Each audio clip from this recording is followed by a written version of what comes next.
Class ही है ना।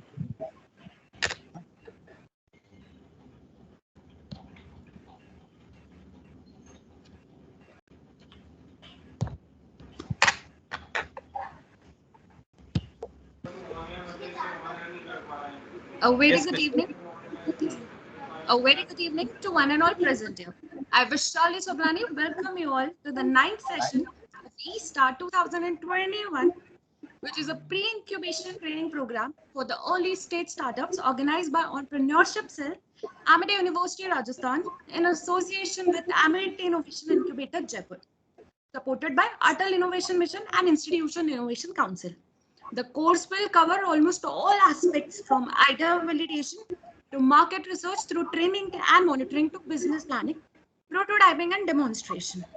The topic for today's session is finance, and our expert for the session is CS Sambhav Malhotra, co-founder and senior consultant, Startup Movers PVT Ltd. We are fortunate to have you here, sir. Over to you.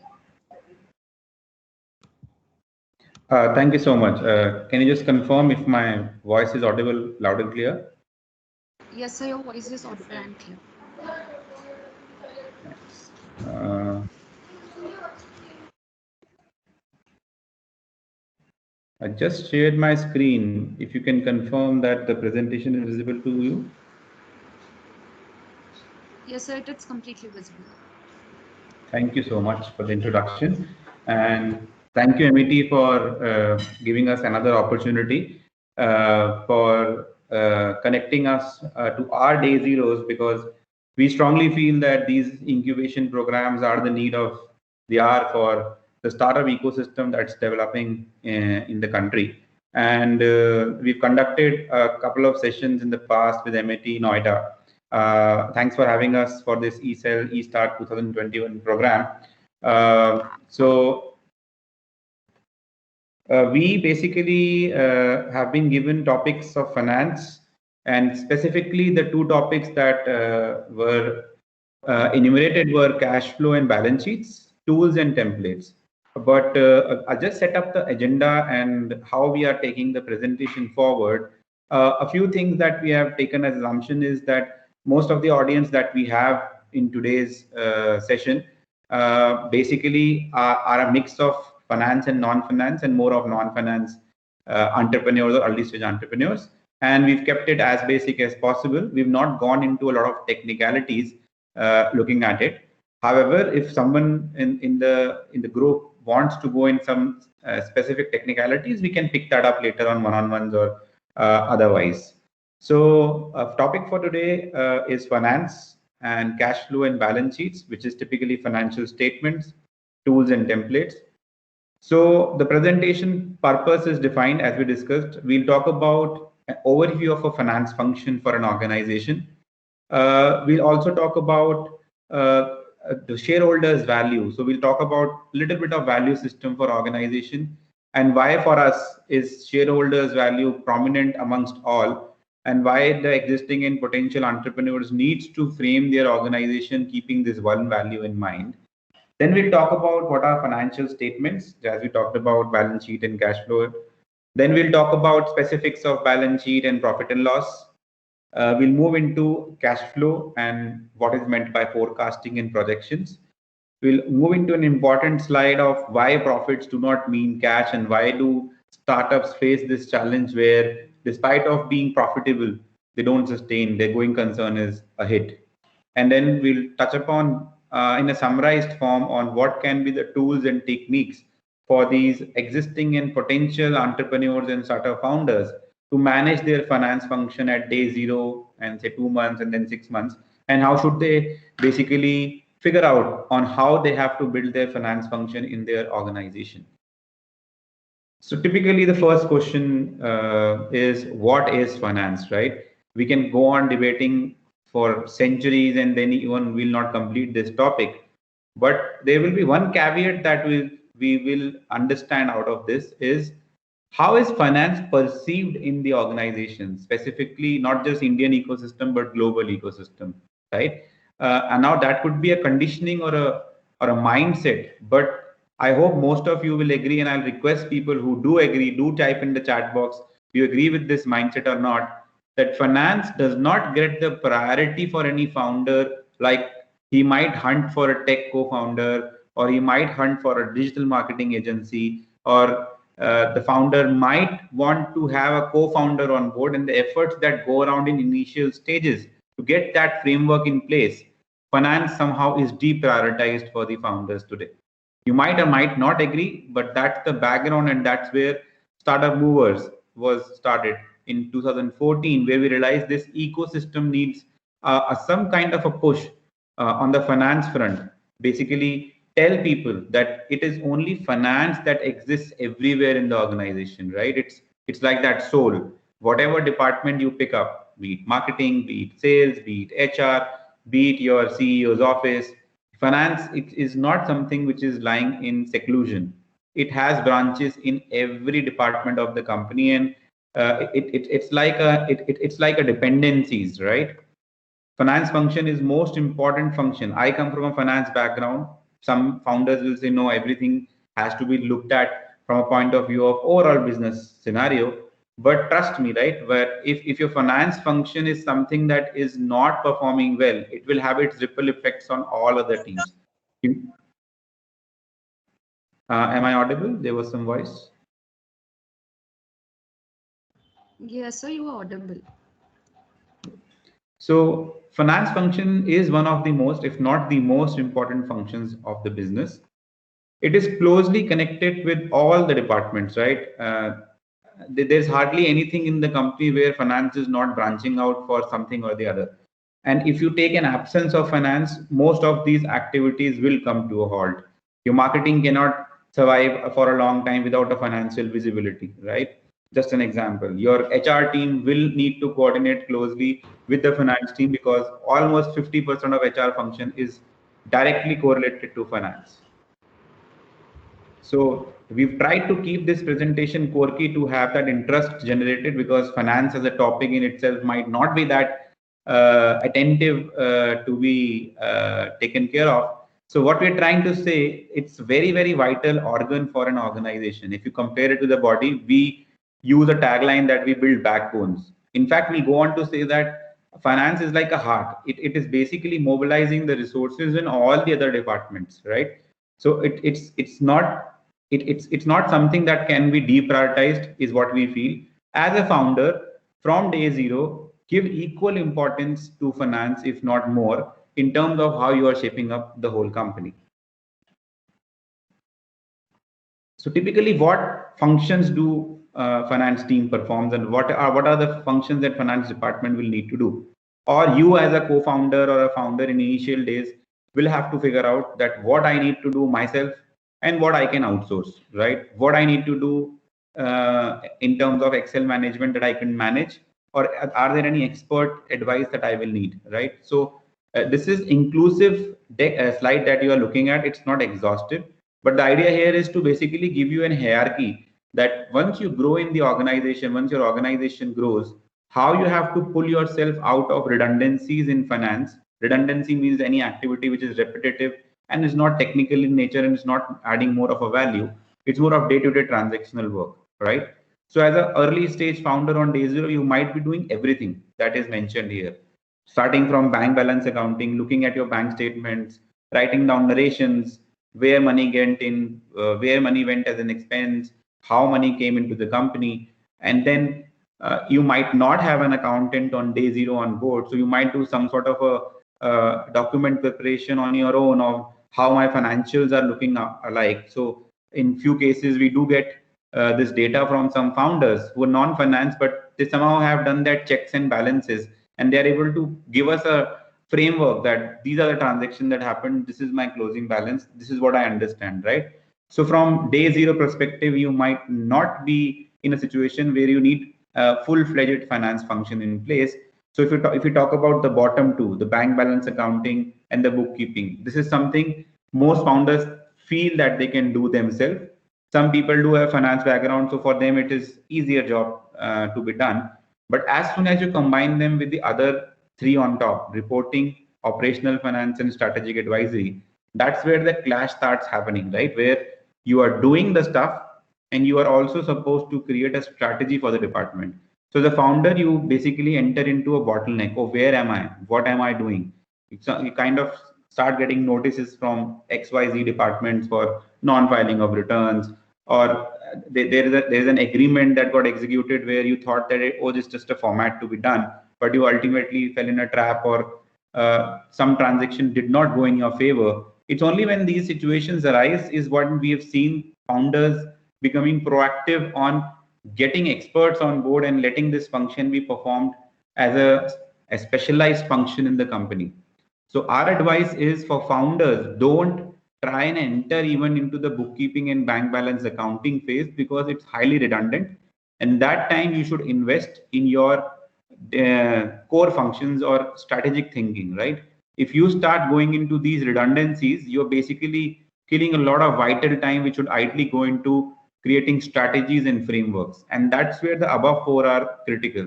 So even if you build your finance team, the first four, if you go from bottom to top, the reporting and systems are something you'll be able to get only when your data is managed correctly. So if your bookkeeping and bank account is something which is not happening in a specialized manner or expert oriented manner, forget about getting any good reports that can make any sense. So the founder, your focus should be not on just that how my data entry is to be done. Your focus is what should be the framework of my data entry so that my reports are having the right data through which I can do good decision making. So as founders in finance function, I would say that as soon as possible, keep yourself out from bookkeeping and bank balance reporting, the basics. Focus on reporting and systems, that if when your organization scales, what systems you need to put in place so that you get good reports from your finance team, right? On top of it, there would be that there would be that horizontal communication between different people, right? So in initial stages, you might not be a very big team with having segregated departments, but consider 5 people doing 5 functions. It's important that everyone communicates in a process oriented manner. Now this is subjectivity where the point of contention is, do you build processes on day zero, or you keep yourself a bit flexible in the early stages because you want to scale? So in startup ecosystem specifically, what we are a fan of is not over processifying things early on, right? But being on top of how the data is flowing, right? So you might not want to document the processes in initial days, but you need to have understanding of how different functions are talking to different transactions, so that once you reach that stage, you are able to do that KPI development, which is key performance indicator, because most of your indicators for different departments will come out of finance function, right? So once you have got yourself out from the redundancies and now you are wearing the hat of strategic thinking from finance front, you need to think about KPI development, you need to think about modeling, forecasting, and go into those areas, right? Because even if when you get your experts in place, assume you have grown exponentially 1.5 years, you got funded, or you were self-sufficient on your revenues, and now you can build your own finance team. Despite of having a good financial officer in place, it's important for the founder to be aware of these things so that he's not in the dark and he can align the whole company with the vision, right? Hence, then you move into strategic roles of once you've grown, that how my pricing is going to work, what are the new verticals I should be exploring, and then the most important here is it has to be compliant, because if you are running a business which is non-compliant, you are basically risking yourself or going concern itself. So that is why tax compliance becomes an important part as well. So as a founder, a summarized version of this slide is, keep yourself out of bookkeeping and basics of accounting. Focus yourself on strategy, reporting, and on compliance front. That should be your focus area. So we talked about shareholders' value in the purpose deck.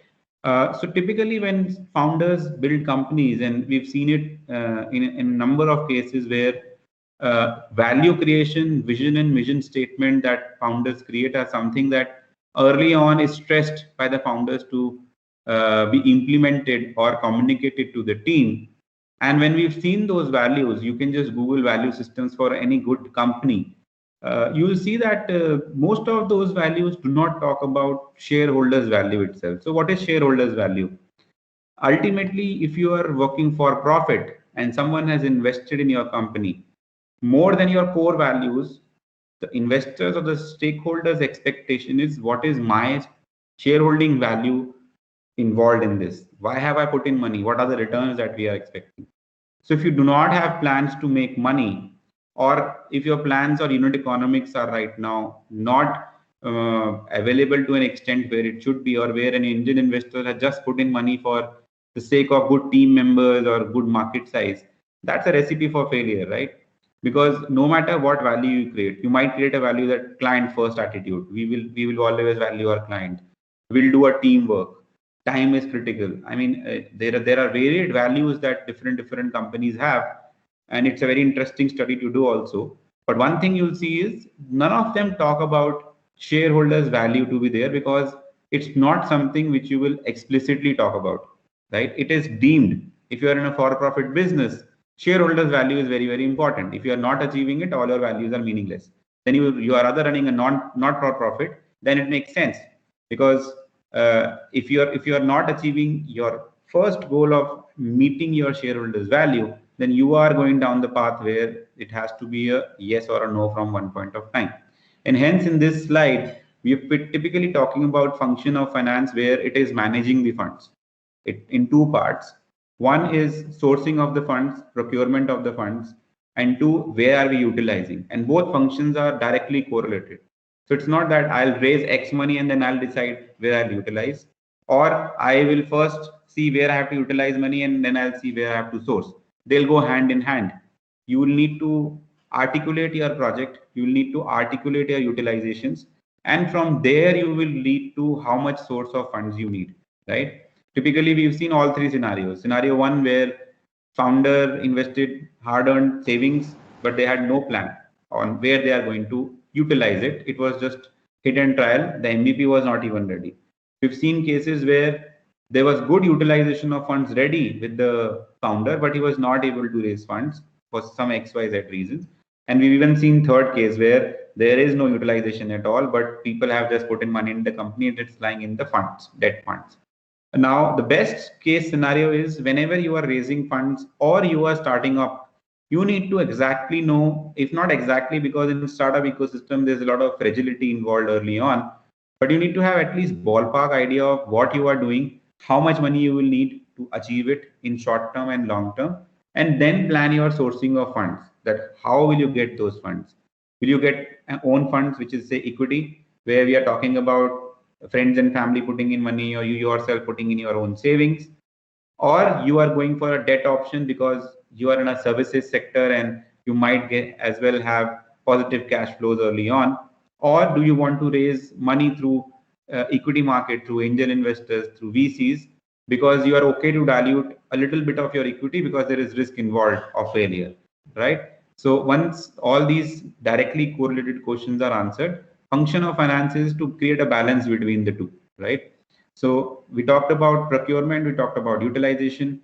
In procurement, there are two sources. One is, of course, long-term, where we talked about debt as well as equity. Now there are short-term sources also, say bank ODs, or you might have terms and conditions with your vendors or suppliers where they might give you additional credit period. So you took goods and services from them today, but you fixed a term with them that you're going to pay them after 120 days. So practically you have 3 months of resource availability, which is kind of a fund management itself, which is called working capital management.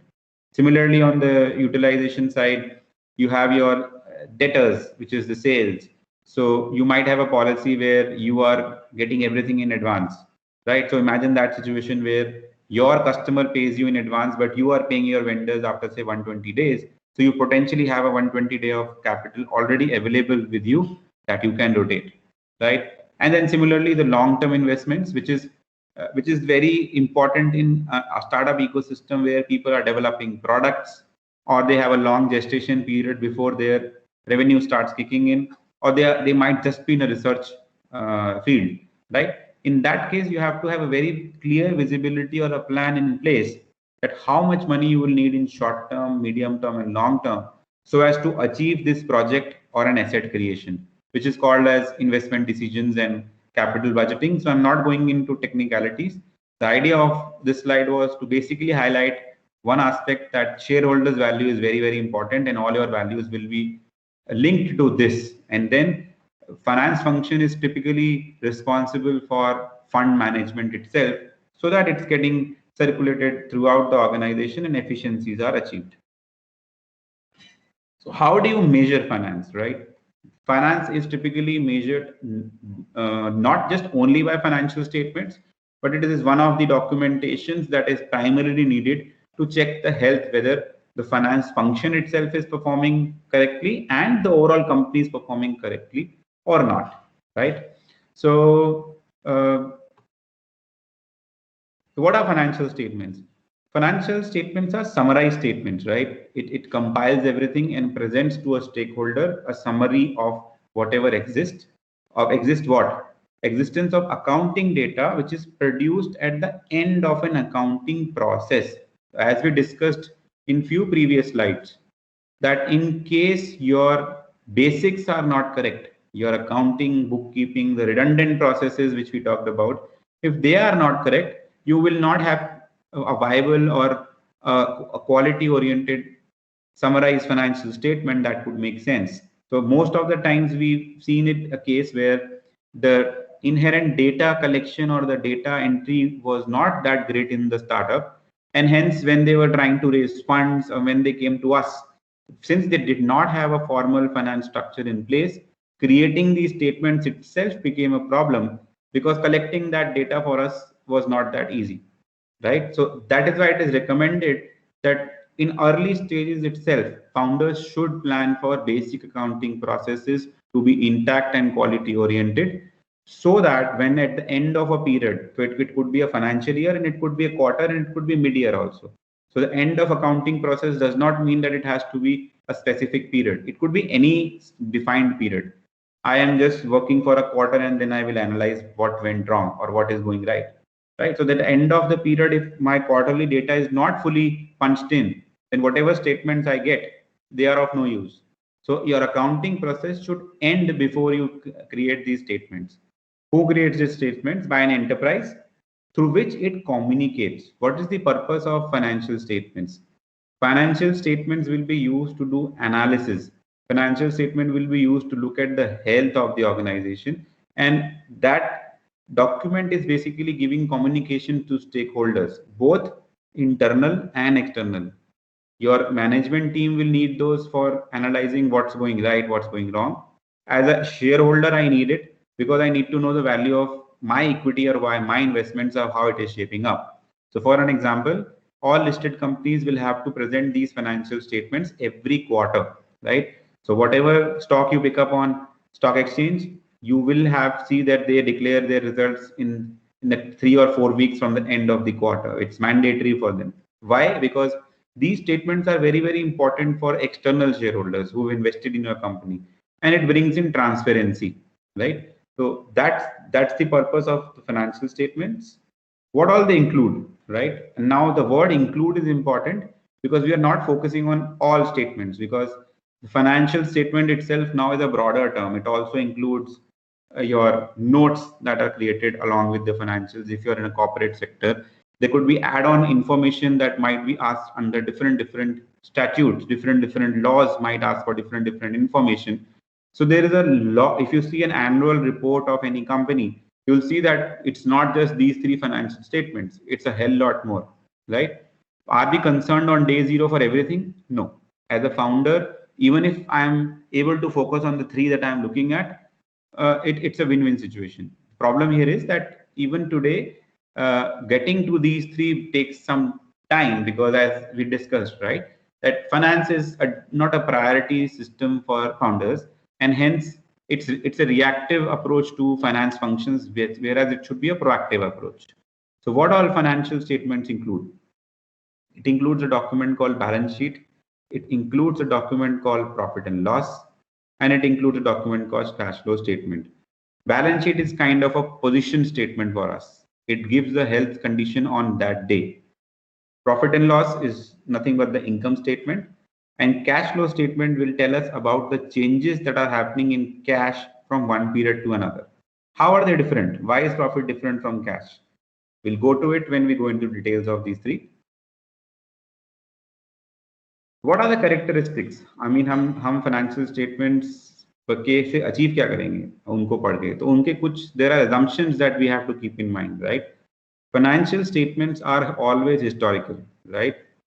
They do not have any future value given in it. It will always talk about what happened. It's not going to talk about what's coming in future. Financial statement will always be quantitative. So you will not be able to derive any qualitative assessment. If there is something or some transaction or some important event happening which is more qualitative and its quantitative numbers are not ready yet, or they will be future oriented, financial statements might or might not have it, right? And financial page statements basically gives you the position of finance as on that date for both balance sheet. Profit and loss gives us for a period, but balance sheet will give us what is the condition as on that date, right? So important element to look at here is that when we look at financial statements, they are historical. So if you look at the traded companies on stock exchange, or even if you look at startups, their valuation will never match to these financials, because valuations typically are future oriented. Valuation typically are market oriented, and they have external factors that gets clubbed in. And when you try and match it with the financials, specifically in the startup ecosystem, you'll achieve nothing at all. Why?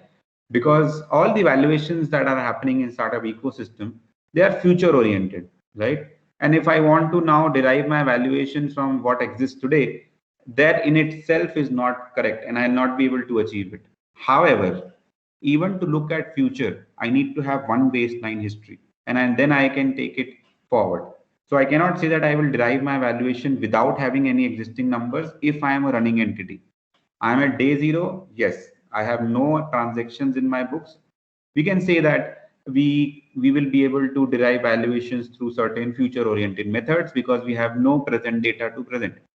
But for a running entity, even for say 6 months, 8 months, and a year, the baseline is what happened in history, and then projected numbers or valuation numbers are picked up from there. So whenever you go into valuation exercises, if at all some companies end up raising funds, one document that your valuer will ask for will always be a cutoff date financial statement. So if you're raising funds today, he will say, okay, you get me a financial statement for at least, if you want to raise money today, forget me for today's date. So you might have to prepare these financial statements on any given date, but they'll always be historical in nature. So what is balance sheet? Balance sheet is nothing but statement of financial position of an organization on a given date. It includes three elements: assets, something that you own, right? So these are very common, basic common sense terms. Whatever business owns is an asset. For example, inventory, machinery, laptops, IT equipments, they are all assets for the company. What are liabilities? Something a business owes, right? A bank loan, I have to pay my creditor. There could be certain external borrowings I could have taken from, say, directors. All those things that I owe to somebody, be it anybody, they are the liabilities. And then what is equity? What the business owes to its owners. This represents the amount of capital that remains in the business after its assets are used. Equity therefore represents difference between assets and liabilities. We'll come to it, which is called as an accounting equation. So whenever I'm looking at your balance sheet for analysis, if your assets will always be equal to liabilities minus equity, right? Or my assets minus liability will be equity. However, if you're talking about liability minus assets to be equity, then it's a very gray situation, because you're saying that your company owes more than it has resources for, right? So this accounting equation is important. What can be our assets? Assets can be of two types: current, non-current. In layman terms, what is my immediate need and what I will be able to utilize immediately is my current expense. What I have for long term are my non-current assets. For an example, the cash and the bank balances that I have, they are all my current assets, right? The stock that I am buying, which is rotating every month, is my current asset. But I've bought a land and building, or I've bought a factory land, I'm buying machineries which are going to run for 20 years, or I have bought a business along with which I got an intangible software. All those are long-term assets which are going to generate revenue for you. Or say I've done an investment in some instrument which is long-term, or it is maturing after 12 months. All these are non-current, which are not having immediate impact on the books. You are having long-term vision for those assets. Similarly, on liabilities sides, current and non-current, I have a long-term loan which is going to run for 8 years. That's a long-term non-current asset. But I bought some equipment, but I did not pay my vendor. I still have to pay. That's a liability and I have to pay it in next 7 days. Those are current liabilities, right? And then what's left in the company, right? So I put in 100 rupees, bought assets, certain liabilities. The difference, whatever is left, is the equity, which is my retained earnings, whatever earning I would have done, or the capital that's left in the company. If it's not a company, say it's a partnership firm or an LLP, then it's just a change of the name, partners capital. So we're not talking about advantages here because in the financial statements are mandatory for us. We'll be talking about why we should not be biased when we are looking at these statements. And by removing this biasness, our analysis will become better when we look at these. The disadvantage of balance sheet, as we've discussed, it's historical in nature. It's giving me data as of that date, right? What's going on at that moment. But what's coming up, I might not have that data on the balance sheet. It does not tell the accurate value, right? As we discussed, valuation methodologies are different. And if I just stick to the balance sheet of getting to my real value of the business, that's not always the right approach. Under some circumstances it is, but mostly if people want to invest and they look at my balance sheet, as a founder, I'll go back and tell them, oh, this is not the right picture. Right picture is what lies ahead. You are investing for that. And it only evaluates financial factors. Though there are reporting standards which take into consideration a few of the contingent things as well, but even otherwise, as we discussed, right, there could be certain qualitative events or transactions which are not captured financially. Your balance sheets will not give you that answer. So when you're looking at a balance sheet, you'll have to look at overall business scenario and remove the biasness that, oh, balance sheet is the only document I'll look at. What is profit and loss or income statement? It basically informs the net profit or loss over a specified period. Now, this could be financial year, this could be a day, this could be a month, this period can be anything. As per law, we are supposed to prepare our financials for a financial year, which starts from 1st April of any year to 31st March of next. Indian financial year is this, but there are few countries, say in US, they have calendar year as financial year. Singapore gives you a leeway for having any year as financial year. So in India, we follow the 1st April to 31st March as our financial years. And all these statements are to be prepared mandatorily for these periods. But for internal documentation or analysis, that this period can be any period. Income statement comprises of mainly two things. It talks about your revenues. What are you earning? If you are in services sector, you'll have certain verticals. If you're in trading sector, you have certain verticals. So the income part will talk about what you are bringing in the company by doing your core operations. If you're earning something out of non-core operations or one-off activities, they have to be shown separately in your profit and loss. Why? Because as stakeholder, I want to know, oh, this is one-off item. This might not exist next time. So I will be able to take a more informed decision. So my income will have to be bifurcated in what's my operational revenue, which I am earning month on month, and what's one-off non-operating revenue that I had investments, so uske upar mujhe gain ho gaya, ya I had certain scrap which accumulated, and this was one-off gain that we had. So income has to be segregated that way.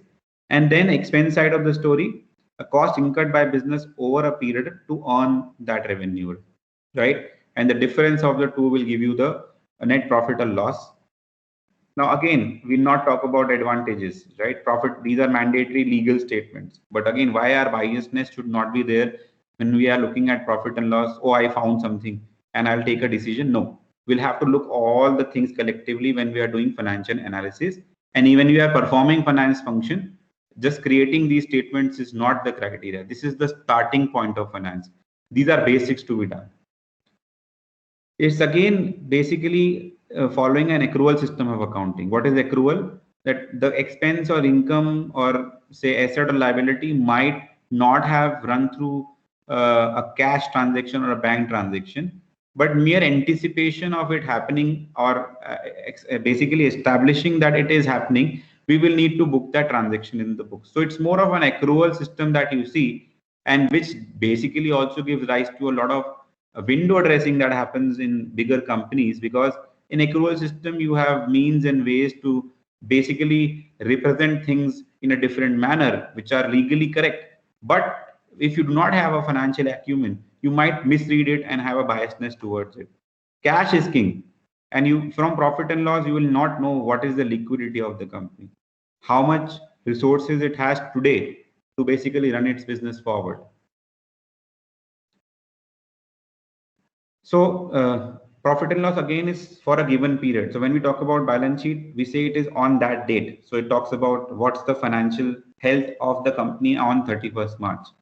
Profit and loss talks about a period. So from 1st April to 31st March, what was the transactional level data, right? Again, it doesn't talk about future.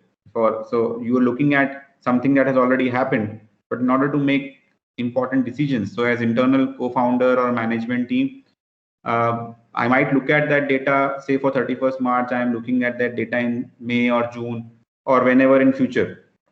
How should I perceive? Should I look at that data only, or should I also extrapolate and see what's happening in future?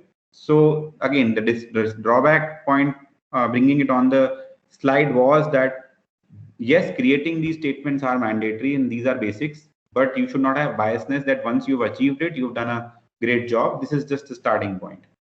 As we said, cash is king, but both of these statements do not tell me where do I stand. So cash flow statement basically presents to you what's your movement in your cash and bank balance. So it's basically talking about what's been the churn or how much cash is utilized or generated in the company.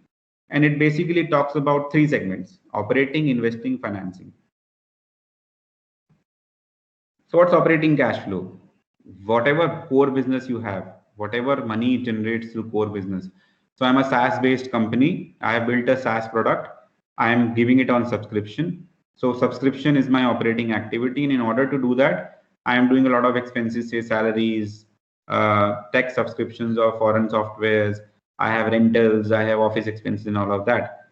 Now, so far I'm doing business and I'm selling those subscription, I'm generating operating cash flows, which are also coming there on my profit and loss in income and expense statement. But the problem is that my income and expense also has non-cash items, right? So if I say that my profit is my cash, no, because profit and loss also has non-cash items. Hence, cash flow is important for a reconciliation. So I will be able to know actually how much cash we generated. So operating cash flow is what are you generating or spending by doing your core activity. Investing is you bought a new asset or you bought a new investment. It's in terms of you had a spare money but you invested in some long-term instrument, or you are giving a loan or taking loan. So that would be investing decisions, investing cash flow decisions. And then finally comes financing cash flows. So as a shareholder or as an owner, I'm putting money in the company, or as a shareholder, whatever profits were there, I took out it as dividends. So anything related to the equity portion is primarily dealing with finance, right? So as business owner, investing and financing will be heavy ticket items. Operating cash flow is a must item to have, because if I do not have a lot in my operations, it basically implies that company is not doing good activities. What are the drawbacks? Again, same thing, right? Not future oriented, right? If you just look at cash flow statement, then again, you are not able to interpret a lot of things. I looked at cash flow, it says I generated 4 lakh rupees, but how? It says financing activity. So what was my operating activity? If I just look at that cash flow statement, I might not be able to look at a lot of financial acumen. I have to look at all three statements together, and then only the cash flow statement starts making sense. In isolation, this might be of no use. You will have to read it with balance sheet and profit and loss. And that's why the use of cash flow in silos is very limited. Cool. So you are with me now. We'll go to an example. Sorry.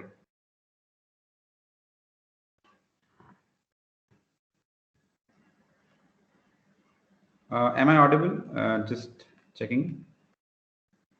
Yes, sir, you are completely audible. Thanks. So we will look at an example. I'll just open a balance sheet, right? Do we have chat option open or not? Sir, it's open. Like you can't see I it, but can't. it's open for others. If can I look at chats? Technical team, can you please look after the chat box thing? So I'll go ahead. So what typically we wanted to ask was, this is a balance sheet for 31st March 21. And the numbers that you see here, they are not in thousands. The numbers here are in crores. I hope it's visible. It's a renowned IT company that we look at in terms of how they are representing. Just wanted to ask if somebody can guess which company is this, whose numbers we are looking at right now.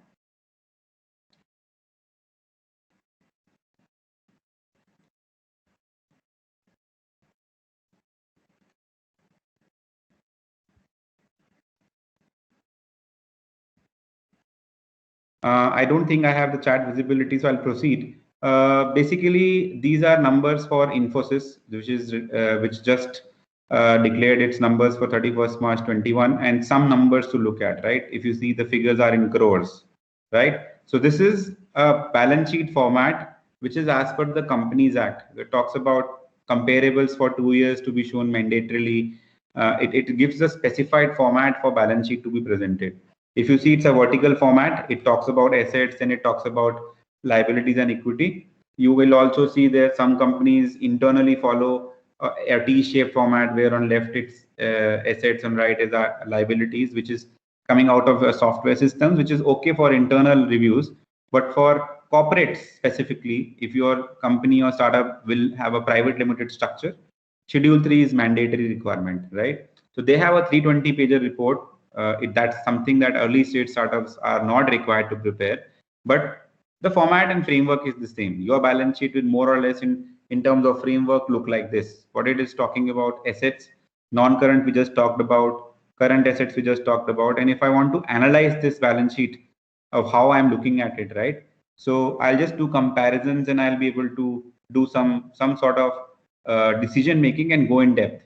Like, company has less assets as compared to last year.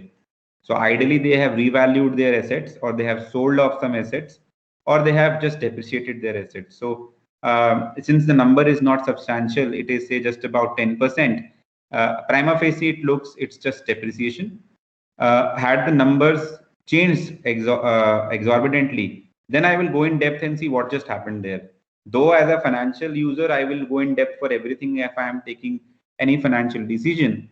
But as founder also, when you are looking at this balance sheet with your auditor or with your internal team or yourself, you should be aware of each line item of how it is shaping up.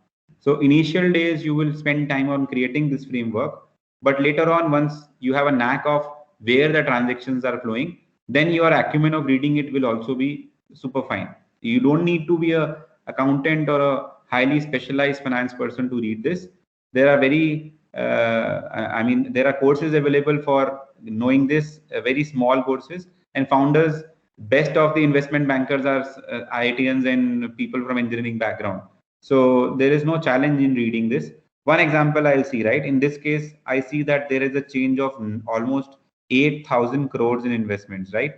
So from an investment point of view or from a stakeholder point of view, this balance sheet is telling me that 31st March 20 से 31st March 21 में company did some phenomenal change in their investments, right?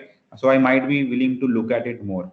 Or for an example, we will go to say cash and cash equivalent, right? They had 13,000 crores in 2020. Oh, now they moved to 17,000 crore. What are they doing with so much of cash, right? Why do they have so much of cash? So these are the questions that I'll start asking, and I'll look out for answers in this statement.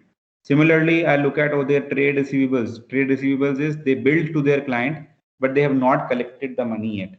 Now, just from balance sheet point of view, as we discussed, I'll say they have increased, so it's not a good sign. They are not collecting money from their debtors, right? But I'm looking at it in silos. Doesn't make sense.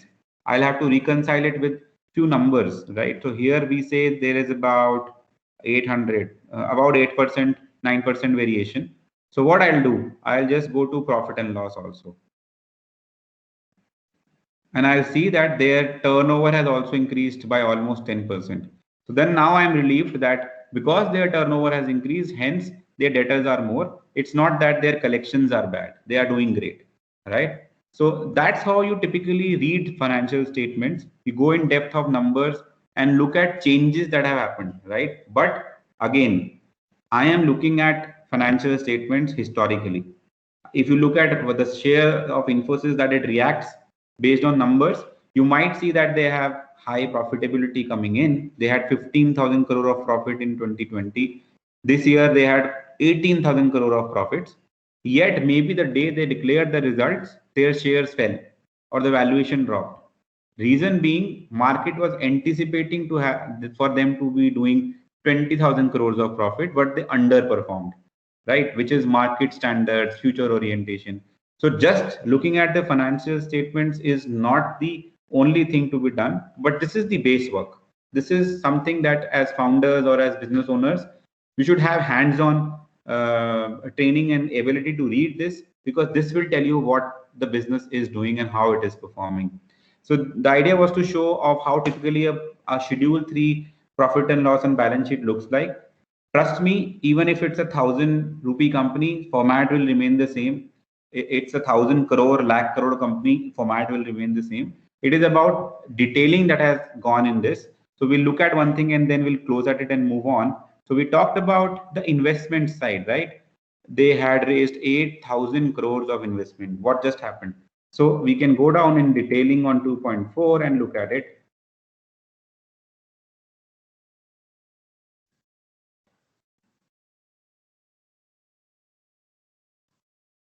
It talks about investment. So they have detailed everything. And from here, I'll be able to ascertain where have they invested, right? So I can clearly see that they invested in some government securities, right? Almost 5,000 crore rupees, right? That's where they did. Now, as a business owner, I'll go in depth. Why government securities? Did they get a contract which is long term? Why will they invest in a low percentage investment? That's how you typically read a balance sheet as an external stakeholder. Internal, I need to be on top of everything that's existing in these financial statements. Then I basically will be perceived as a good founder. When you're sending data to your potential investors, and when you sit down with them and you don't have an acumen to read these statements, doesn't go good with them, right? So that's an example of how balance sheet and profit and loss looks like. We'll also look at the cash flow. This is how the cash flow statements look like. It typically talks about operating activities, cash flow from operating activities. Here you can see, then it basically lists down what was the profit. It basically looks at operating level data, kind of removing the non-cash items from your profit and loss. So 18,000 is my profit, but that's not the money that I made. I made 19,000 cash from my operations. Though my profits are less, but I made more cash from my operations. Similarly, they were investing activities. Now, according to them, they have invested 6,309 crores during this year, right? Similarly, there are financing activities. It says negative, right? And where are they negative? It says dividend. So they repaid 9,000 crores to their shareholders, right? And then ultimately they said that we've generated 17,612 crores. Oh, sorry, the net increase is just 4,000 crores during the year because we distributed a lot of cash to our shareholders. We invested in new projects, but we still raised decent operating money. That's how typically financial statements are to be seen. You can look at some other annual reports for learning. That should give you more insights on what financial statements are all about. So we go back to our deck. We'll pick up the questions in the end. I'll request by that time if you can solve for the chat box thing, that will be great. This we've done. We looked at an example as per Companies Act. So what we looked at, is a Schedule 3, which is mandatory from Companies Act point of view. So the formats of these statements can change with different entities. For a partnership, it could live a slightly different user interface, but the dhacha or the framework remains the same. Asset is asset, liability is liability, no change in that. One important aspect we will see, right, and which is very prevalent now, we'll say that in the past 10 years system, it has filtered down, and the startups now mean actual business, and they are not just burning cash. But you need to do a very detailed profit and cash flow planning. Reasons: your higher profit does not necessarily mean you have a high cash balance, right? So I saw 18,000 crores in my profit and loss. I started counting and dreaming that I'll count money, but there was nothing in the bank. Despite of having profits, there is nothing in the company that can be utilized for growth or for paying the vendors. What went wrong? Something went wrong, right? You had unplanned your cash requirements. I mean, your profit and loss says you have profits, but you didn't anticipate that there are collections to be done, or there are payments to be made, or there are loans that we have taken. So there was no visibility on a planned cash requirement. Your margins are low. You know, not even tested your product. Something is called as unit economics, that when you sell one item or if you provide one service, are you profitable? How much profits you are earning? Then you scale it. But in some cases, there was no unit economics at all. Something changed. Government introduced some provision. For an example, you're working in a domain which has a very low margin but very high volume. So I work for as low as say 6% or 7% margins. Government introduced a 10% withholding tax reduction. So what happened? You made a 6% margin. So if I did a sale of 100 rupees, I made 6 rupees. But government said pay 10 rupees of withholding tax. So the buyer ultimately deducted 10 rupees and paid it to the government. So though I made a profit, but I did not make cash, because that cash has now gone to government, which I need to take back in future. So my profit and loss will say I made a profit of 6, but right now I'm 10 rupees short for today, because that's went to the government and I need to take it back. Now my lender gets up. He says, you bought stuff from me, but you short paid me. Where are you going to get that money from? Those all decisions you have to manage.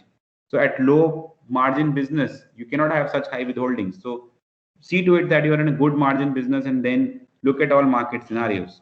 Don't overtrade. Don't grow so quickly. Don't just keep on spending money on marketing without a good ROI, right? All marketing expense need dedicated return on investments to be proved. Just don't keep on spending money on marketing without any good returns, right? Ultimately, you need to set up those benchmarks on what is getting you what. Not collecting your debts quicker enough. So consider the opposite of it. You are supposed to pay your customers upfront. You're importing something from abroad, or you're taking services from some SaaS company which is on your credit card. They will take payment upfront. Your client doesn't pay you in 3 months. Happens with us. We are in a startup ecosystem. Most of our clients sometimes do not have money, or they've not been able to raise rounds, or they are starting up and we are trying to help them. We don't get that money initially, right? For 3-4 months, we don't have visibility also that we are going to get money, but we planned for it. We are finance people, so our financial acumen has helped us frame this model. But if you are not following this acumen, you are not collecting money from your clients or from your customers, then no matter your statement shows profit, you will be like that Donald Duck at the bottom. Paying your debts quicker than you need. You've taken a loan, you've taken a term loan, which is called as debt leveraging. We not go in depth. It basically talks about you take debt for growth, right? So if you've invested 1 rupee of your own, you take 2 rupees from the bank charges you X interest, but your margins are so high that you are able to generate more sales and pay it off. God knows what happened, but you basically paid off the debt. But now you realize, oh, your growth is now taken a hit, right? And hence, the debt was not supposed to be paid in advance. It was supposed to be used for growth. And I anticipated a lot of stock. Happened in one of our startups. They brought a new product, a brilliant product. They did the MVP. It was having a FICCI approval and everything. Something that was new to the market, but the timing was not right. Unfortunately, they invested a lot of money in having a stock in place because they thought it's going to be a whirlpool and it will go like anything. But their investment did not pay off because The product timing was incorrect, and there was no rotation and no selling proposition that was available. And they realized that the kind of money they will have to spend on marketing was about 10x of the stock that they have. Ultimately, dead stock. They had suffered for 4-5 months because of a poor stock planning. What is the reason? Why did it happen? Why these things happen? And they are very common. If some of you are early stage startup founders or experienced founders, you will have experienced some of these. कि यार पैसा ही नहीं है bank में, but काम तो कर रहे हैं, ऐसा क्यों हो रहा है? There comes the power of projections and budgets, right? Your poor planning and lack of control in early stage organizations leads to such failures, right? Because we are not mapping things to where we want to go. I am standing at point A, I want to go at point B. How I want to go from point A to point B, that is important to know. It's not important that B is my target. How am I traveling from A to B is important, which is your projections and budgeting. A financial projection is a forecast of future revenue and expenses, which is typically used in valuations. Typically, projection will account for internal or historical data. Again, without a financial statement for today, your financial projections for future might not that be viable. And it will play and include a prediction of external market factors, right? So your projections of from going from A to B and the method of achieving, that is called as financial projections. It could be 1 year, 2 years, 3 years. We do it for 10 years for startups. And the problem with startup ecosystem is because there is no historical data. Hence, the projections are so fragile and so, we would say, reactive that every round, so you raised a very small round today, your valuation was X. Next round you raise, your projections just go haywire all of a sudden. So in that sense, the projections in startup ecosystems are very, very fragile. But if I talk about a business which has been in existence for 10 years and has a very stable track record, for them, projections are going to be very, very crisp and precise. They'll have it pinned down to what happens in 2 months, 3 months, 5 years, 6 years, 10 years. Talk about, say, Geo project of Reliance, or now they are going to build up that mega gigawatt project. They are not going to project like startups do. They'll have a clear visibility of what they are about to do. So that's the difference between the two ecosystems. A structured business will have a very crisp financial projections because it has historical data. A startup might or might not have a very crisp financial projection because it does not have the data. But how is it different from budget, right? Both of them are talking about futures. Both of them are talking about which budgeted financial numbers. That's the difference, right? Once you have a track record and you can predict with certain precision, then you do budgeting because you are able to do apple to apple comparison and you will be able to see whether you are achieving it or not. And then financial projections are not that efficient or not that crisp because in startup ecosystem, you do not have that historical ratio analysis coming with you, which can give you exact clear-cut budgeted numbers. But as founders, this is where you should move, right? 6 months, 8 months down the line of your trajectory, now your MVP is done, your go-to market. Your finance function should also talk about good and fair projections and budgets in place so that you are spending as you planned for. It's not an unplanned spend that you are doing. Typically, the term budget is only for existing business, as we said, right? Who tend to have stable results. So in our portfolio companies who would have done say 2-3 years of running and they have Series A round that they have closed, where there are serious investors on board, this becomes a mandatory requirement where they need to present their budgets, they need to present their actuals every quarter, and they also need to do variance analysis. What went wrong in that quarter? Why did we not meet the budget?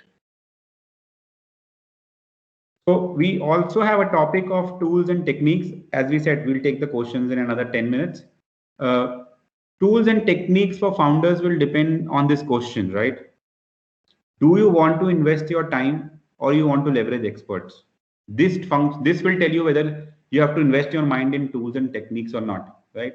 And that's very subjective question, right? You have a finance acumen, you are from a finance background. So the founder will say, I don't have resources, I am ready to play the finance function. That's how typically founders work, right? These are the 5 things I am good at it, I'll do this, you are good at it, you do that. And that's how good co-founders work. But for how long I want to perform that expert-oriented function, that's subjective. And there is no clear-cut answer. If you ask me as a service provider, I have opportunity, I will say do it on day one, give me business. But if I resonate with the ecosystem, I'll say, yeah, look at your resources, look at where you stand, look at your confidence in the idea you have, and then decide. I will not recommend that you spend your time in the bottom two redundancies, data entry and bookkeeping. I would say let's talk about both the situations, right? One will say I want to invest my own time. Other will say, nahi yaar, I understand it's a finance function. Let's leave it to the experts, or at least start building the function. I'll only do high level stuff, right? How you can do data management if you are investing your own time? Use cloud. I mean, forget about local servers or local laptops data to be saved. Gone are those days. If you talk about, there's a Google Chromebook which has no hard disk. Everything is on drive. So keep your data on Google Drives. Data management will be very easy. If you have certain level of financial acumen, you understand debit credits, basic transactions, softwares like QuickBooks, Zoho, those you can use. Tally is not recommended because it's a hardcore accounting software, but if you are averse how Tally works, you can use that as well. There are cases where you might not need to have a full-fledged accounting system in place, but you might be in a requirement to have a front end or a customer centric software. So Zoho just provides billing software, and like there are other GST invoice billing softwares available, but they might not have a full accounting module attached. We don't recommend that it should be done that way. We recommend that whatever you are deploying, it should be for long term. But to solve for short term things, there are cases where the whole accounting software is kept for a decision making on hold because because there are free tools available for just the invoicing part. There are n number of invoicing softwares in India ecosystem that can be used. Zoho is one of them. ProfitBooks is another software. All those you can use. Another thing that you can do is, I will show you at the end of the slide, almost all service providers, specifically in startup ecosystem, are now having a due date chart calendar, which they also circulate. So as a good founder, that you do not want to miss on any due dates. They give you a functionality of importing that due date charts on your Google Calendar, right? So as founders, as productivity, I think that's basics where calendar has become something. It's like a watch, right? It needs to be with you all the time. And if you are using Google Calendar diligently, the due dates can also be managed diligently. It gives you reminders. It will tell you what's coming up. So you will be on top of the compliances also. Try and delegate the basics of finance. Pardon me for the spelling mistake. Try and delegate the basics of finance as early as possible. Don't enter into redundancies. Don't do transactional level data yourself. Spend money. It's not a bomb. There's a lot of competition, lot of collaborators, lot of people like us in the ecosystem that are willing to help. They have devised products which are startup centric, but don't spend your time to save thousands of rupees just because you want to be a miser today, right? Don't be a miser. It's an investment and it's not a expense. Get somebody on board as early as possible. And lastly, which is my personal recommendation to some of the founders, do not challenge professional opinion of experts through literature. What's happening? It's a typical doctor story, right? You will take a medicine just by Google. You Google the symptom and you get afraid and you go back. And then when the doctors ask, how do you know so much? You'll say, oh, we Googled it. Typically, these things happen. And we're looking at this in the startup ecosystem also, where yes, it's important to have knowledge, but don't challenge the knowledge just because there is a literature available which is challenging it. If you are taking an opinion from a professional expert, unless you've gone in depth of that potential risk or you have taken all the data, hear out your professional, because he's bringing in a lot of case studies, he's bringing in a lot of experience, and the literature that you might be reading and taking back to him is might be obsolete. Now we come to an interesting proposition. Maybe I've been able to change the mindset, which is what I'm doing in the ecosystem. Some of you might agree as it makes sense. Let's not spend time on redundancies. Finance is an important function. We'll invest in it. Then what will you do? You hire for redundancies. That I don't want to spend so much, but मेरे पास अभी इतने resources भी नहीं है कि मैं एक CFO को ले आऊँ या एक manager को ले आऊँ या मैं एक high level vendor के संग काम करूँ. So what I'll do is I'll get an all-rounder, or I'll figure out a resource that can do data entry, bookkeeping, and can help us on other matters also. Or some collections are to be done, some emailers are to be sent. So typically, these are people who are having finance acumen, but they are more business oriented also. Difficult to find, but the ecosystem has abundance of them right now because of the skills that have developed. There you will find people who will want to do these redundancies, but will want to learn other sides of business also. Get those kind of people in, leverage and get the scale in. Keep a cloud software for visibility, right? Don't use Tally. Why? If you are a kind of a person that wants visibility or you want reports, right? Tally will not give you that. Of course, there are tools now developed that can give you that leverage, but use a software like QuickBooks, Zoho, which gives you online dashboards. Set a clear deadline for transparency in data. Build those rules from day one. Day zero, I will say. Month end, I need a report. I need to see कितना पैसा आया, कितना पैसा गया, किससे recoverable है, किसको pay करना है, what assets we created, who is pending to be paid, did we meet all compliance or not. As a founder, if you don't ask for it, you are entering in a zone where at some point of time you realize, oh, I should have managed it better early on, right? So as a founder, set clear deadlines that I need transparency in my data. If I am doing it, I'll present it to my other founders. They will feel confident. If I am not doing it, I'll ask for it because I want to build the culture. Next, leverage firms with wide array of services and experts. When you go through your startup journey, I can count 7 professionals that you might need in first 3 or 4 months if you are doing fundraise. So don't go to 7 different professionals. Look out for firms. Almost there are a lot of firms in the market that are able to provide you all range of services in the finance and legal domain. It sometimes it's advisable, sometimes it's not advisable. It's a subjective matter. You might want to have a lawyer different, and you might want to have a valuer different. You might want to have same service providers because they've worked with each other before. That's subjective call. But what we've seen is that when these teams who've worked together before, they close a round closure. I mean, you raise funds and you need to close a round because it involves a multiple compliance processes. For founder, it becomes easier because he's not poking around a lot of vendors. He's just talking to one POC. Those are good firms to work with. Then you need to decide whether you want to outsource or whether you want in-house team. Or I'll hire one accountant in-house, or I'll outsource my CFO function. No. What I'll do is I'll hire a CFO in-house, or I'll take a retainer CFO in-house, that I'll get somebody on board. Say for an example, I give services on our basis to some certain startups, but I don't perform their accounting function. So what they do, they take strategy back from me, and then they get it applied to their local accounting team. Whether this works, full-fledged team works, you don't need anybody. All these are subjective terms based on the size of your organization. But having this on your top of your mind that you need transitions as you are growing, that's important. And then finally, what as founders you can do is, if you are not from finance background or in your academics you've not given finance that kind of importance also, like it happens in startup, you might not be aware of a lot of terms. But क्योंकि अब sir पे पड़ रही है, it's like यार पता होना चाहिए. There are a lot of these courses available on Udemy, Unacademy, specifically with this name called Finance for Non-Finance Professionals. Small courses, good courses, do those. You will be able to get the grasp of overall things, and you don't need to be worried about what lies ahead. Because what we saw was after this course, the thought process started with the founders where they were able to look at detailing and what's going on. So just summarize the tools. I'll go one by one once again for clarity. Google Drive or Google platform, we'll say. Microsoft also offers it, but Google is more prominent.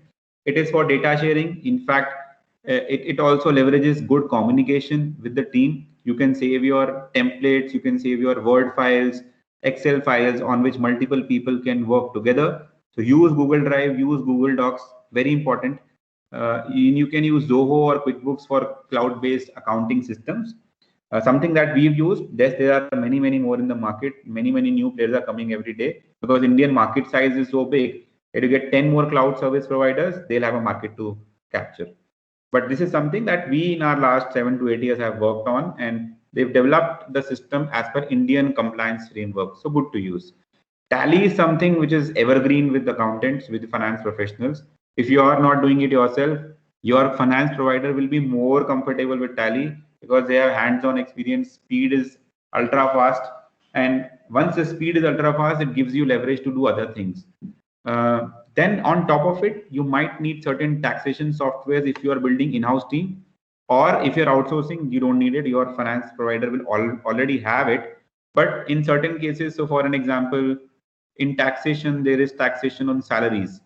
You might want to keep that one simple thing in house, and for that there are multiple tools available which you can deploy in your company to manage these kind of taxations. Then there are two new products which we just found out, very good products, built for Indian ecosystem. One of them is Opfin, which is from Razorpay. Another is Razorpay X, which is the vendor payment. What these two tools are doing is they are automating vendor management and payroll processing, right? So whatever redundancies were existing there कि payroll का data बनाना है, फिर salary pay करना है, फिर tax pay करना है, और फिर सबको compile करके एक payroll का closure report देना है.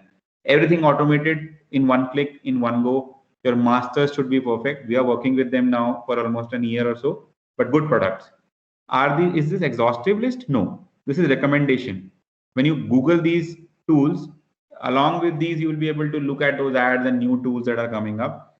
The idea is the framework should be something that is existing in these tools, something that should have existed in the market for a certain credible period of time. Don't go for new softwares because you have a very confidential data, and until you establish a good security promptness or data visibility that it's going to be safe, then only opt for any new software.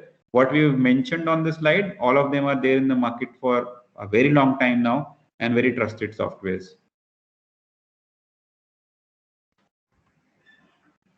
So I'll pick up questions now. I'll just go back to the deck.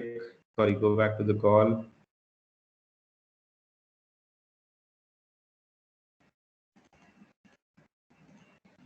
Yeah.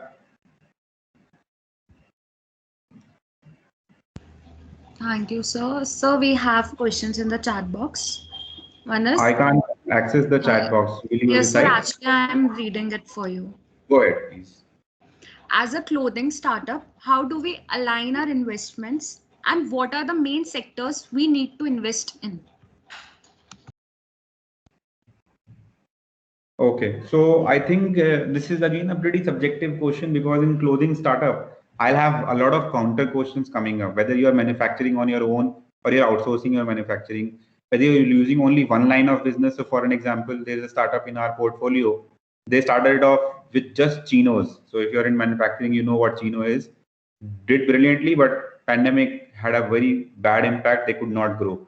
But the point was, even one product was something that they started off with, and that reaped a good traction to them, though they were not profitable. So my cross questions will come in before I recommend certain investments to you. Is what kind of exact segment you are choosing. Don't look at a lot of segments together. If you're going in an online business, start off with few segments. But if you're going in a full-fledged manufacturing, then that's a different ballgame altogether.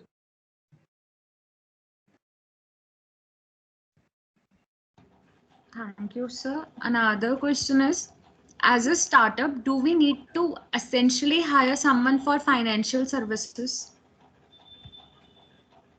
I've picked up that sentence in last couple of slides.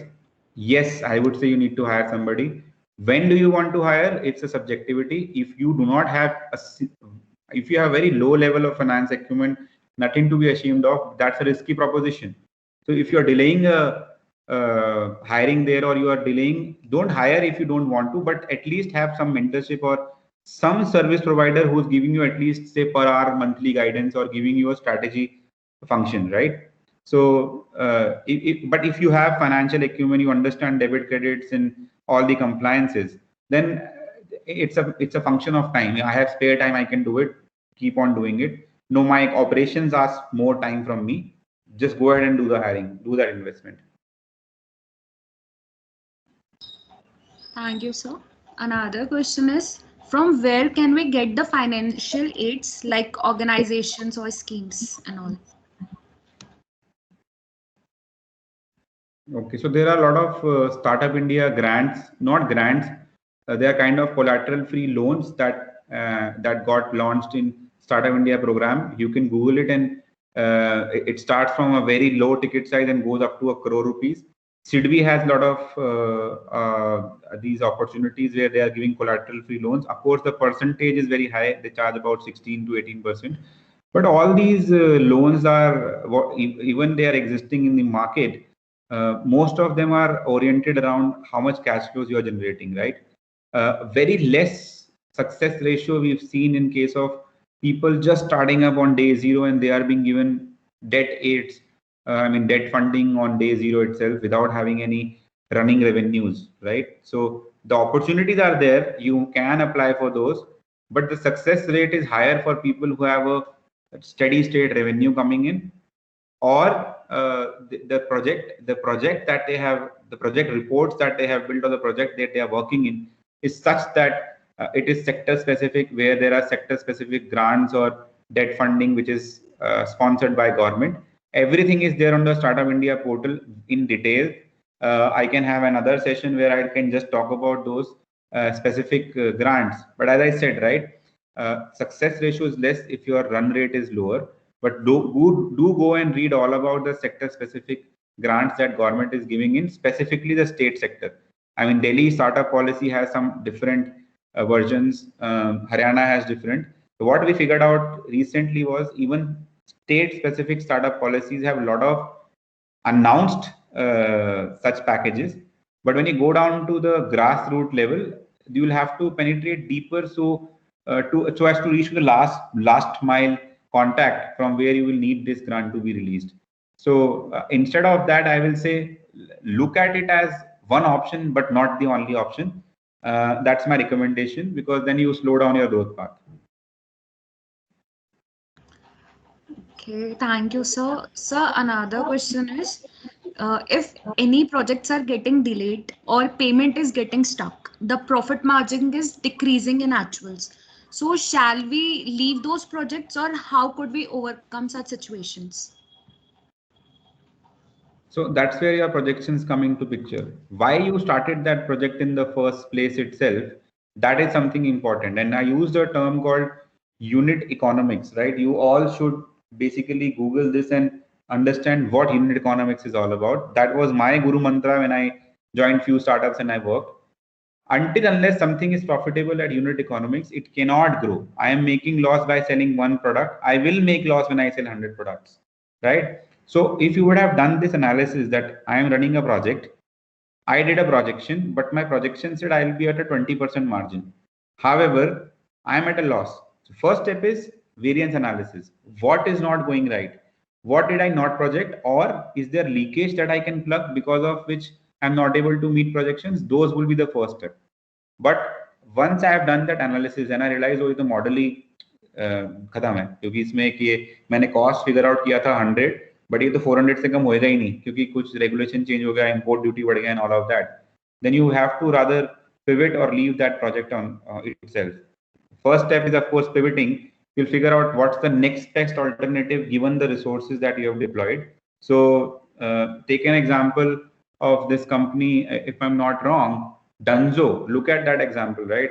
What was Dunzo 10, 5, 6, 7 years back and what they are today?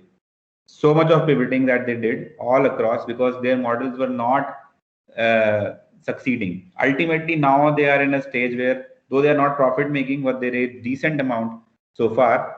Power of pivoting. They had good team that could pivot into new ideas given the resources that they had. Don't close until you have figured out what went wrong. Thank you, sir. So another question is, how much business model is important at the initial stage of startup? And can you please suggest about some main business models to get started with? I didn't understand the second question. Can you repeat that? So second question is, can you tell us about some main business models to get started with? Oh, that's what I come to these calls for. I thought at an early stage, new entrepreneurs, I'll have new ideas here. So I'm obsolete now, to be frank. Even it's just been 8, 9 years, I'll say until I get to know what's happening with you guys, I'm an obsolete person. I'll tell you what has happened. To answer to your first question on business model, yes, it is important, but maybe on day zero, you might not be in need of that full dhacha of Excel where everything is articulated or built around pinpoint assumptions, right? So you are doing a research project or you're doing an MVP. MVP is called a minimum viable product. I'm sure in this whole session, somebody will pick that term up. if you are building that MVP, right, at that stage, modeling might not be so important for you because you are in yourself experimenting and trying to reach to a stage where you feel you've built up something. But in order to scale, whenever you decided, yeah, now I need money, or basically I have proven it that this is cash generating project. Now I will need to figure out how much cash I need. How will you know cash requirements until you model it, right? And even if you're modeling it on numbers, right? So you will find professionals who will say, अच्छा तुम्हारा 31st March 21 को X amount का position है, इसको 20% extrapolate कर देते हैं. So they'll do projections that ways कि पहले 20% grow करते हैं, फिर 5% grow करेंगे और फिर 2%. Not good way to do projections in startup ecosystem. Here you have to build everything on assumption. Your assumption sheet is important. Assumption sheet gets linked to your model. And if tomorrow you want to change something, you don't change the model. You change the assumption and model changes altogether. Right? That's how good Excels are built today. So early on, I would say it depends on which stage you are at. It's not mandatory to have it on day 0. But when you scale, analyze that whether an MVP is ready, and if it is, your economics are ready, get that model in place. That will tell you the resources that you need to reach from A to B. And to talk about the models, these days, at least in the last quarter or so, what we've looked at extensively is a lot of gaming companies have picked up. A lot of digital marketing companies that are already existing are now pivoting to sector-specific digital marketing. We are looking at a lot of edtech companies. We are looking at a lot of crypto companies. I would not say a lot of, but yes, high interest in crypto companies. And we're looking at a lot of blockchain and AI. That's I don't know if you guys are from tech background, but the blockchain, AI, ML, that's evergreen, right? I mean, the potential there is huge. So those are the trends which we are looking at, but I am here to look at what's new.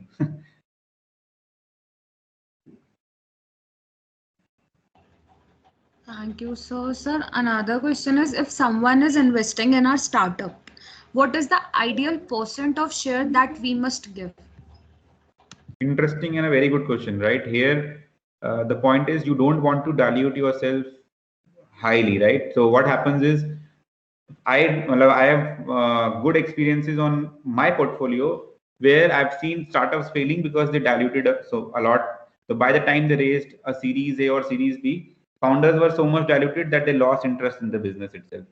So a typical idea is that at angel round that's where the maximum dilutions happen, because that's the highest risk stage, right? So as an angel, when I'm putting money in your company, you don't have a lot of historical background. I'm putting in what you are going to build, right? So at that point of time, dilution somewhere happens between 7 to 15% also, right? But as you go on raising newer and newer rounds, your expectation is to dilute yourself as low as possible.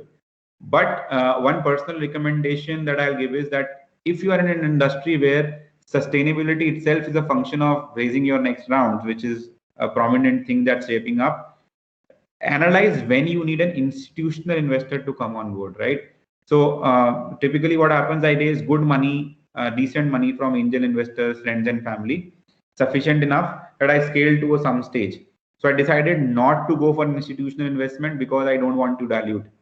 What happens is that you tend to lose that traction which that institutional investor is going to bring for you in your next round or next growth phase. So to begin with, the people who are taking the highest risk will need the highest dilution, which are the angel investors. Moving on, when you raise your bridge round, Series A, pre-Series A, and all of that, that time it's a function of how much growth rate you have achieved, what's the potential that you can do. So yesterday we saw a case where one of our portfolios raised an angel round at $10 million valuation. I've never heard of it before, but there are few companies that have raised angel round as low as ₹1 crore. So it depends on the model that you are building, the potential market size that you have. So if you are working in a market size of billions of dollars, right, there you might just need a small amount of money compared to the size to grow. You might demand for lower dilutions to happen because you are not in need of a lot of money.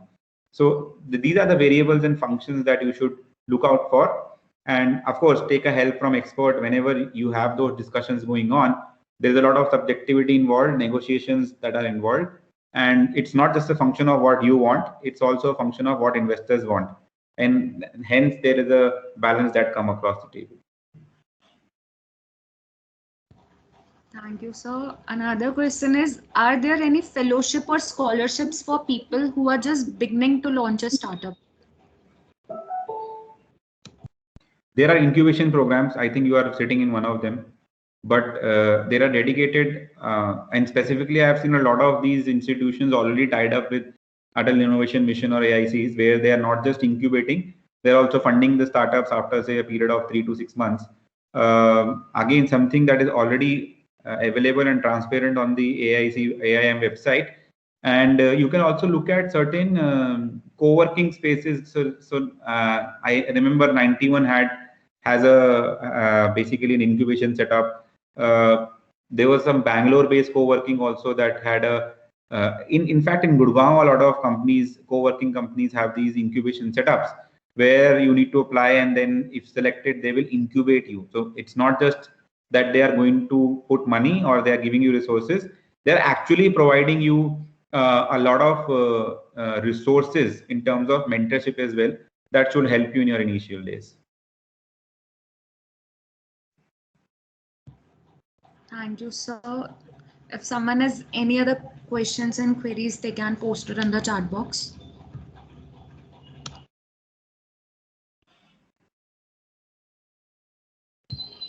Yes, sir. Another question is, for early startups, how long we should wait for being sustainable or profitable in terms of backup support? Like this person is working on skill development startup, and he need at what level shall he come to conclusion to leave his day job? Can you please elaborate it or explain it? So if I've got the questions correctly, what the person is he the same person who's raised his hand? Can you just check? Somebody raised hand also. No, sir, that person is So we'll different. take that later. So the question that I've understood is this person is right now working somewhere and doing a job, right? And then he's doing a side hustle. Is that the question? Yes, so basically saying that he's working on a skill development startup, and at what level shall that person come to the conclusion to leave his day job? Yeah, so the last line is confusing here, that it seems like that, so I'm assuming that he's talking about two things. One is that he's doing some job side by side, and this is a side hustle. Other is that he's into redundancies and he wants to move out of redundancies. So I'll pick the second part first, that when should I move out of redundancies? Again, a function of, do I have resources to deploy or hire people to do that redundancy?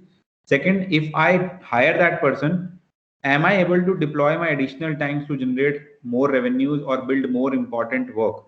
These are the two things we'll evaluate. So early on, I'll say, I already have sufficient time right now, spare time. So instead of hiring, I will spend that spare time in finance function. I know some bit of it or some redundant function. Now I've reached to a stage where I have to decide. I have one function of operations where I need to build a process where how the student will come in, how will he be attending classes, what certifications will be done, what examination will be conducted. All those developed processes need to be developed. And the other is I need to prepare registers for students. So what function I will do? I will say, no, I will not prepare registers now. I'll prepare the process, even if it is at the cost of some resources, because once I have built the processes, I'll have more students coming in my system. So that's how you should take a call, that there is no clear-cut subjectivity. There's no clear-cut answer on if numbers are giving you the subjectivity. Look at the financial resources you have and look at your own time. If you have spare time, keep investing in redundancy, provided you do not have any additional opportunity. But like you reach a situation where I just talked about, where getting these operational processes is important.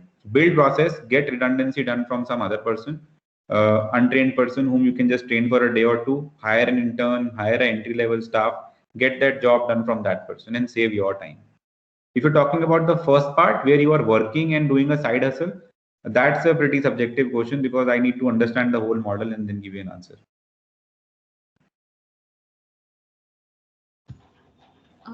Okay, thank you, sir. So another question is there any agreement need to make for shareholders and business? Yes. So another function that, like finance, is not prioritized in early days, specifically among co-founders, right? Forget about raising funds. Even when you are entering into a business with even your friend, right, who's going to be your financial co-founder agreement is a must.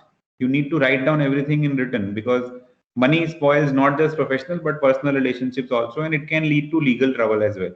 So one another function that needs highlighted importance early on is legal side of the story, where what is happening in the ecosystem is, oh, there is a standard format, इसको copy करके कर लेते हैं यार, उससे हो जाएगा. Otherwise यार लॉयर ने 1 घंटे के 3,000 रुपए लेने हैं या 2 घंटे के 6,000 रुपए लेने हैं. हम एक काम करते हैं, उसको बोलते हैं यार ये 5 चीजें तुम्हारे लिए बना दे और हमारे से 10 घंटे या 12 घंटे के चार्जेस यू कैन टेक. दो thought processes you should apply and you will see यार मेरे को वो 5 डॉक्यूमेंट कौन से चाहिए. One is the shareholders agreement. Of course, when you are raising fund, this is must have document. Do not get money without a shareholders agreement in place. You might lose a lot of your business. You might not be unaware of it. Even if somebody has one share in your company, equity shares, he holds a lot of value. And shareholders agreement basically tries and creates a balance between the founders and the shareholders, right? It's very important. So what will you do? So at situation one, you are raising funds. Of course, you will have money. Get a lawyer on board, get these drafted. If you are not drafting, your investor is drafting, get a lawyer to vet it for you कि यार मेरी side से जरा इसको check करिए, कोई ऐसी चीज ना हो मेरे लिए वीक हो रही हो. But even if you're not raising funds, you're just starting up, right? So take an example of the previous thing, skill development center. Now building that development center involves a lot of legalities. A third person is coming in to conduct the course. What happens if some mishappening happens, right? Third person is taking a certifications from us. What happens if there is a fake certification involved? How will you solve for these operational legalities? So what you do, you say यार कि मेरे business में मुझे ये risk दिख रहे हैं 5-6, तो मैं काम करता हूँ, मैं फिलहाल इतना एक्सपर्ट ओरिएंटेड लीगल फॉर्म लेके नहीं आता, the bigger legal forms of India and those who charge 20,000 for one document. What I'll do is I'll get good lawyer who is affordable, 2,000, 3,000 an hour person who has legal acumen, and I'll say यार I need my operational documents कि मेरे मेरे employees के संग क्या agreement होगा, intern के संग क्या एग्रीमेंट होगा, मेरा स्टूडेंट के संग क्या एग्रीमेंट होगा, मेरा टीचर के संग क्या एग्रीमेंट होगा, and I will create this list and I will send it across. Yeah, this is my project, can you give it to me? Do these kind of things, they help a lot when you go for fundraise. Imagine an investor coming and looking at, oh yeah, these guys have done everything legally. Send a different valuation game altogether that these guys mean business.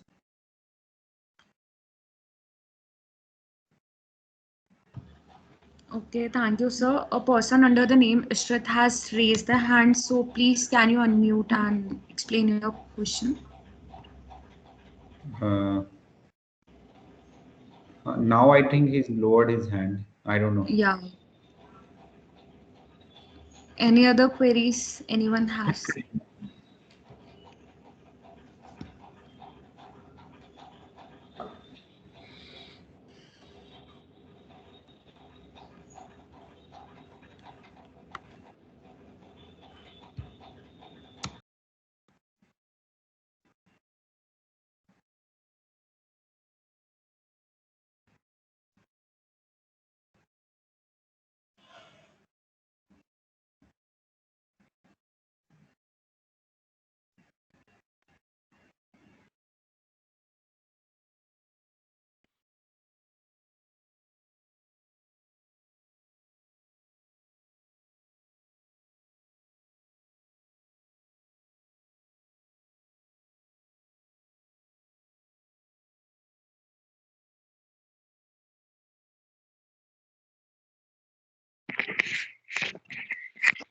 Good evening, sir. May I ask the question?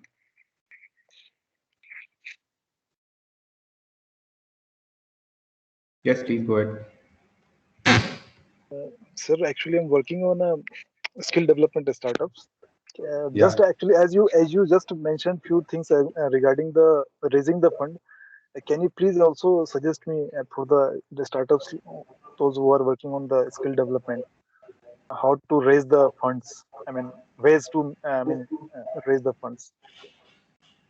I think specifically around skill develop, you are working for profit or not for profit? Profit, sir.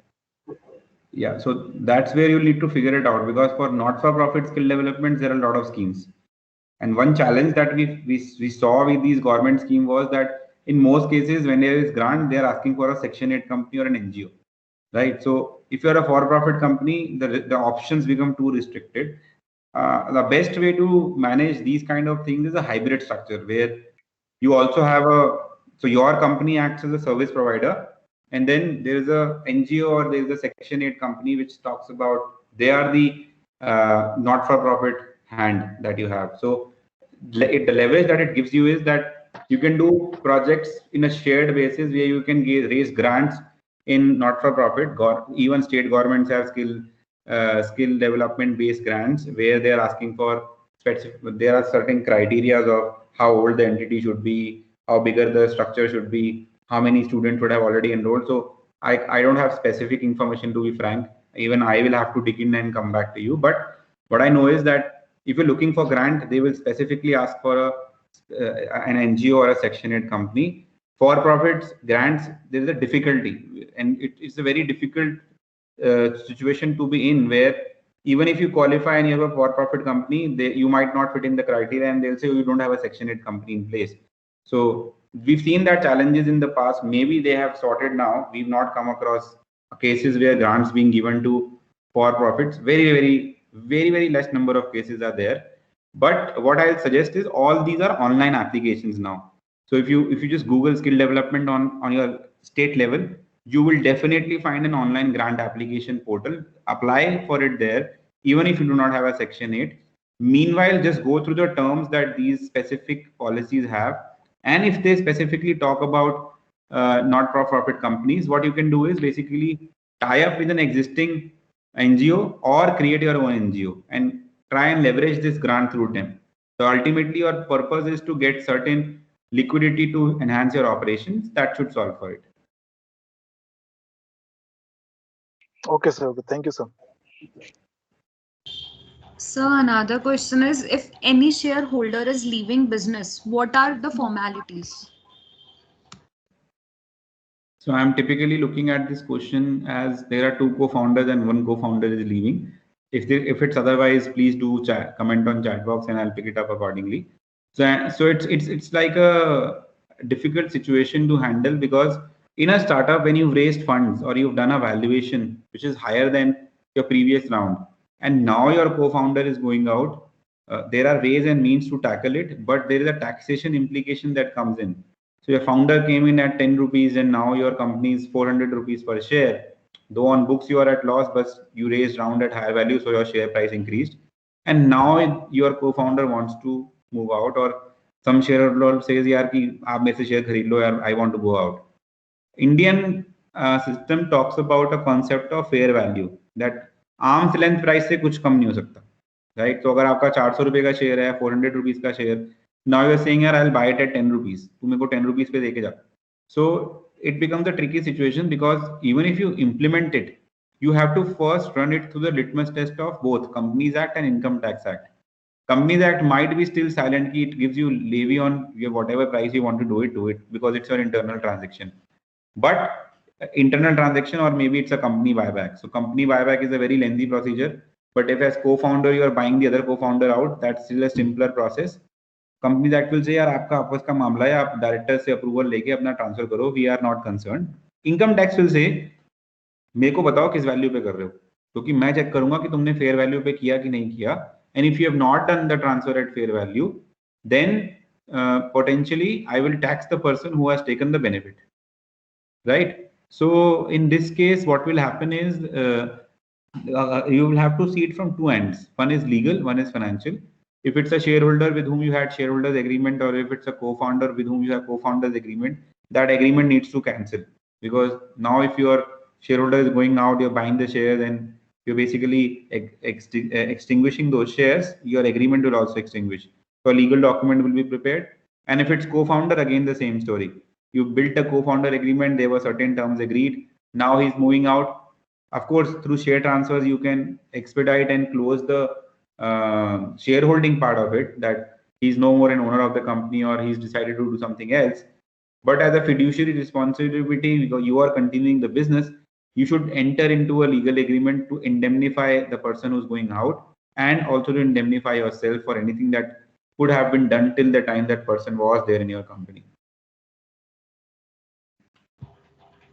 Thank you so much, sir. Looks like we have no further questions and queries. Sure. Thank you so much, sir, for sharing your knowledge with us. It was really great to have you here. I would now like to thank on behalf of Team Entrepreneurship Cell Amity University Rajasthan and Amity Innovation Incubator Jaipur to our honorable guest C.A. Sambhav Mehrotra for joining us today, enlightening young entrepreneurs with your experience. I would also like to thank Dr. Manju Kaushik, organizing chair, for her kind support throughout the event.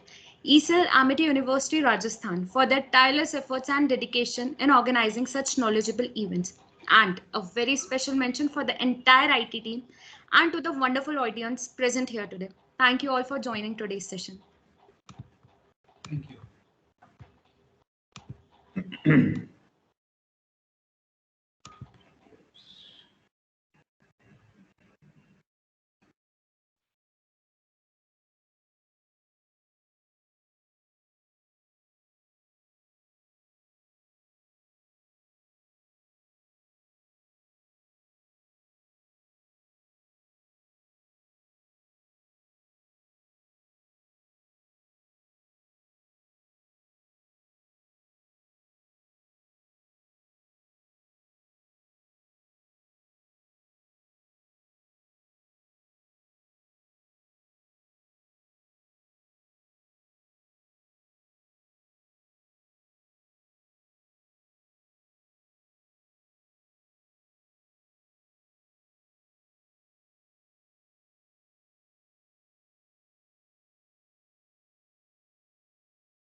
So we can end the session now.